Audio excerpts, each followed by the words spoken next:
I don't know if I'm clear, right? But I think my purpose is to serve, and serve for the betterment of. So my mother's father was a doctor.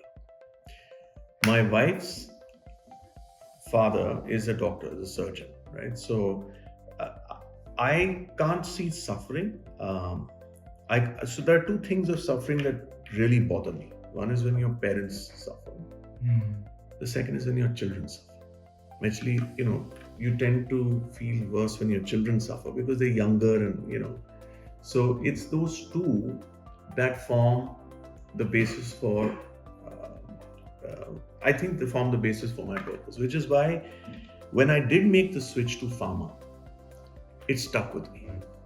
Essentially healing.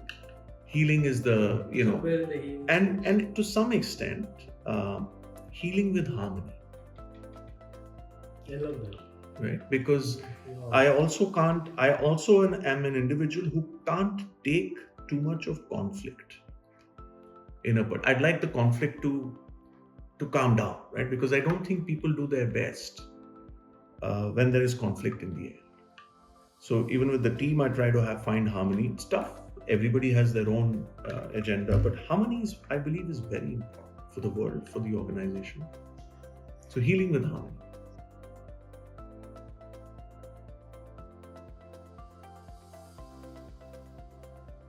You talked about Dr. Reddy's and Cipla and organization which is having a desire to create an institution. They have no desire to sell their company, to exit their company and Yeah. make pots of money. Yeah. They have stories of how they are creating an institution. Yeah. We got to say a little bit about that. Yeah, sure. No, The I'll difference between these two kinds of organizations, how will it show up in the world? Well, both serve a purpose in the sense that an organization that exits, I'd like to believe, obviously exits because it does well for its founders, right? But also exits because the founders may have reached a point where they do not connect with it anymore. And maybe it's better in somebody else's hands. Could be private equity for 4 years, 5 years, then again gets sold to something else, etc. Let's simplify the question. If you imagine a world where we create more and more institutions versus a world where we create less and less institutions, which is a better world? Oh, 100% more institutions. And I'll tell you why, for me, why is it inspired by, right? What is it inspired by? And I'll go back. The best institution that I've had the privilege of knowing fairly closely is the Indian Armed Forces. Right? My father served there and for several years, right? And so for me, the true definition of an institution is that, right? And the big difference I make, right, when we talk about institutions and when we talk about anything else, institutions are never about jobs; they are about careers.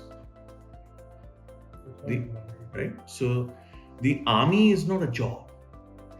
When you join it, it's a career. Right? You can leave before, but typically you're supposed to. And careers shape you because careers are not about multiple jobs coming one after the other, but they are about cultures. Right? So if you today see a Fauji at an airport who's retired, right, and may have retired 20 years back, you will be able to recognize that person because the forge or because it leaves an imprint on a person. And like you mentioned, humility is a value we deeply value in Cipla, right? So if I was to see 5 people from different companies and you were to just tell me blindfolded, which one do you think could be a Cipla employee? Whether he or she was or not, we don't know, right? I'd probably choose the one who had the maximum passion to serve and who had humility, right? So we want to build institutions where we leave an imprint on the people, we leave an imprint on the impact we create to society. That's what institutions are. So many times people ask me, how do you define a culture? Right? Because it's a great word. How do you define it? And I always say culture is like a garden. Right? You have new seeds coming in, they grow, but they are part of their beauty is part of an overall garden. It's not an individual thing that's grown. Many times Those saplings die, new ones come in.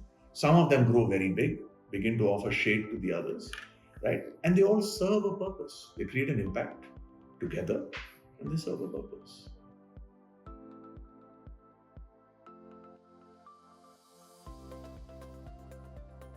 Your patient is not your consumer.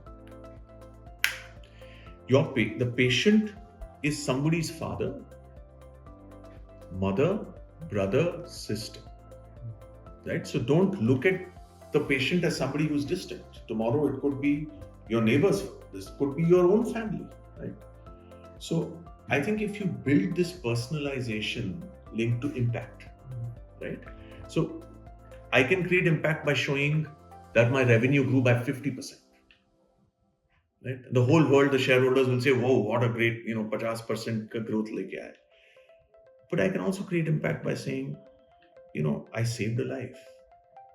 And when you value these two, So do your annual reports reflect that as well? yes, we are very clear about all our meetings start with stories of patients. We don't we and many times I have to admit it's not easy, right? Because there is a pressure to constantly do well, but we will not do well at the expense of the single biggest stakeholder for us as a patient. So I'll give you a small story, if you allow me to digress for a minute. There's a story of two pharma companies, both remarkable companies, right? Nothing against any of the two. They both launched a type of a drug called COX-2 inhibitors are used for arthritis, and it just so happened that they found that the COX-2 inhibitor, the prolonged use of it, can harm your stomach, right? And can possibly cause some kind, a cancerous situation. How would you think the two companies should react? It's approved by the FDA. It's a widely marketed drug. It's still selling. How do you think the two companies would react to it? Ethical and institutionalized company would just stop it. So there was one company where the patient was right at the top. They said they're stopping. They pulled it off. There was another company, and both are remarkable companies, both exist today, where the shareholder was at the top. That company continues to sell. Obviously, they put safeguards into it, into what type of tests needs to be done, etc., but they continue to sell. Right? So if you begin to imagine your existence as a function of several people you treat, right, you may reach different answers. Right? And I think that's what is shown by having the patient right at the top of. You're not just saying it. There's a difference. A lot of people will say stuff like this, but there's absolutely authenticity in what you're saying. It's absolutely crystal clear. I know that's what you mean. That's what you are.